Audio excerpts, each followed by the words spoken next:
Irianto yang sangat menarik di sini adalah salah satunya adalah Rahmat Irianto yang kembali bermain sebagai pemain inti setelah di pertandingan terakhirnya saat menang 7-0 lawan Brunei di Piala AFF 2022. Setelah melewati 10 kali pertandingan timnas, Rahmat Irianto kembali lagi sebagai pemain inti. Timnas Indonesia mengunci satu tempat ke ronde kedua kualifikasi Piala Dunia 2026 zona Asia. Sekali lagi, Brunei Darussalam diajar selusin gol untuk memastikan kemenangan agregat 12-0. Telah bermain peluit panjang, tanda berakhirnya pertandingan babak kedua, leg kedua. Pada pertandingan yang berlangsung di Stadion Negara Hassanal Bolkiah, Brunei Selasa malam, tim Garuda tampil berbeda. Elkan Bagot dan Dimas Derajat menghilang dari susunan pemain. Brunei akan coba sedaya upaya mereka untuk memenang. Laga leg kedua antara Indonesia kontra Brunei Darussalam kembali menghasilkan skor fantastis. Anakasu Sintayong berhasil menggulung Brunei dengan skor 6-0 di leg kedua kualifikasi Piala Dunia 2026.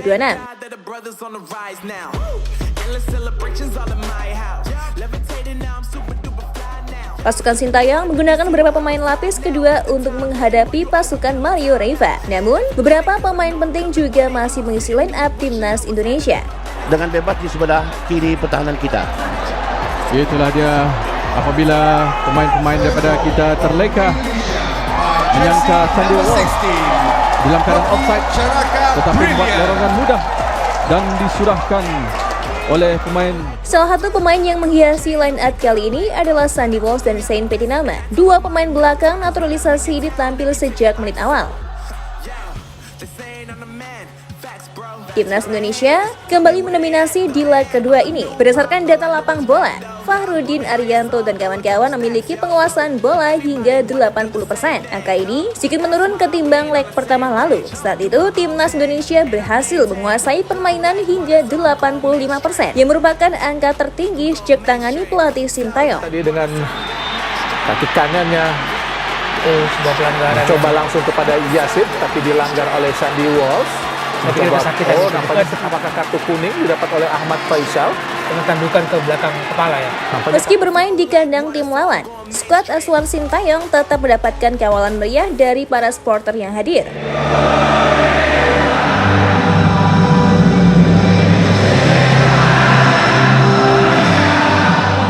Terlihat para Ultras Garuda memenuhi tribun Stadion Sultan Bolkiah saat menyanyikan anthem Indonesia Raya. Terdengar bagaimana meriah dan menggemanya suara dari tribun supporter yang hadir.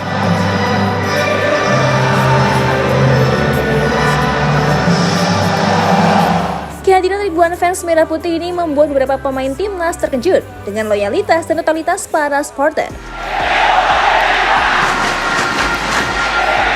Sain Petinama dan Sandy Walsh menjadi pemain yang mampu dibuat terkagum-kagum dengan loyalitas dari pendukung timnas Indonesia dalam mengawal tim kebanggaan.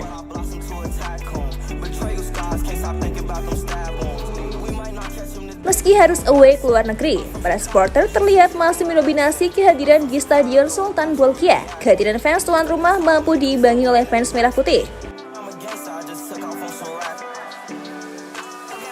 Ini adalah laga pertama kedua pemain yang dihadiri banyak penonton meski mereka tak sedang bermain di rumah sendiri. Tentu saja, hal itu yang membuat Walsh dan Petinama terheran-heran. Timnas Indonesia terlampau digdaya bagi tuan rumah. Oki Caraka bahkan berhasil mencetak gol perdana bersama tim senior pada menit ke-6. Cukup mudah apabila Sandy Walsh yang disangkakan terperangkap offside tetapi terlepas dan memberikan saya katakan yang tadi ini berstatus sebagai tim tamu di Sultan Hassanal Bolkiah Stadium. Timnas Indonesia langsung tancap gas. Anak asuh Sintayong itu langsung tampil menekan sejak awal. Mencari rakan di bagian tengah. Buat hantaran ke depan. Baru 5 menit laga berjalan, Timnas Indonesia berhasil unggul 1-0. Oki Caraka mencatatkan namanya di papan skor setelah ia mengonversi umpan tarik Sandy Walsh dengan sempurna. Indonesia cukup mudah apabila Sandy Walsh yang disangkakan terperangkap offside tetapi terlepas dan Jadi ini memberikan yang saya katakan tadi ini, kita tidak boleh membiarkan pemain sayap kanan Indonesia untuk bergerak bebas di sebelah kiri kita ya, Noldi ya. Inilah Gol tersebut membuat timnas Indonesia semakin bersemangat untuk menyerang. Namun Brunei Darussalam memilih untuk bermain pragmatis dengan memasang garis pertahanan yang rendah. masih lagi Rizky merembatan, tapi dapat ditampar Hendra Azam, mengantar pada Hakimi. Sempat buntu dalam membongkar pertahanan Brunei Darussalam, timnas Indonesia menggila jelang turun minum. Setelah melakukan sejumlah percobaan, gawang Brunei Darussalam kembali bobol di menit ke-41. Kali ini, Egy Maulana Fikri sukses menjebol gawang Brunei memanfaatkan umpan sundulan dari Hoki Caraka. Skor berubah menjadi 2-0 untuk keunggulan Indonesia. Kita lihat ada Rizky Ridho, umpan langsung di kotak penalti, arahkan pada Hoki dan peluang terbaik Kinarian, gol!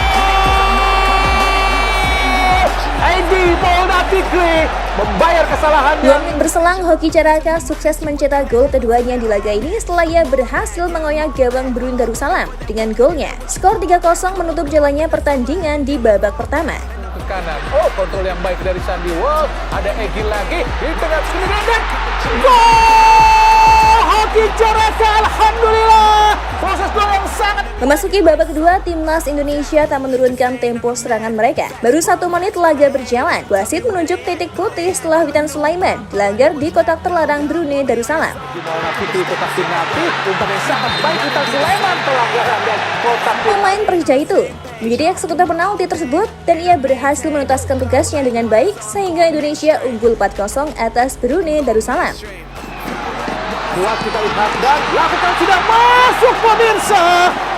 Membuat Indonesia. Di menit ke-83, keunggulan Indonesia melebar menjadi 5-0. Kali ini Rizky Ridho lagi-lagi menambah pundi-pundi golnya setelah tendangan kerasnya gagal dihentikan oleh lini pertahanan Brunei Darussalam. Angkat Asnawi di kotak penalti. Syuting langsung dan gol!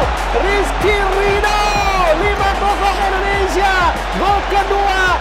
Di menit ke-81, keunggulan Indonesia melebar menjadi 6-0. Melalui skema serangan balik, Ramadan Sananta lolos dari jebakan offside dan melepaskan tembakan chip dari luar kotak penalti dan membobol gawang Brunei Darussalam. Seru dan saya menunggu gol ke-6. Oh, umpan cepat. Terlepas kita lihat. Dan gol!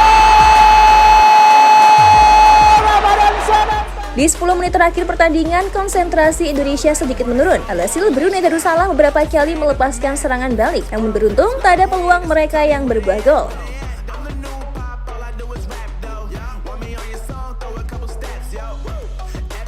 Laga ini pun berakhir mulus dengan kemenangan 6-0 skuad Sintayong atas pasukan Mario Reva yang semakin memantapkan langkah timnas di ajang kualifikasi 2026.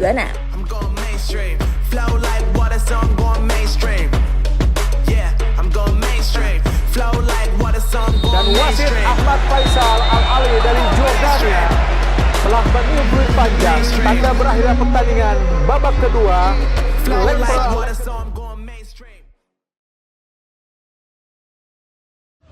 Untuk saat ini, Cantika rasa sudah cukup ya menemanimu, tapi jangan khawatir. Cantika akan selalu menemani hari-hari kosongmu. Jangan lupa subscribe Timnas TV, biar kamu gak ketinggalan berita update seputar Timnas Indonesia.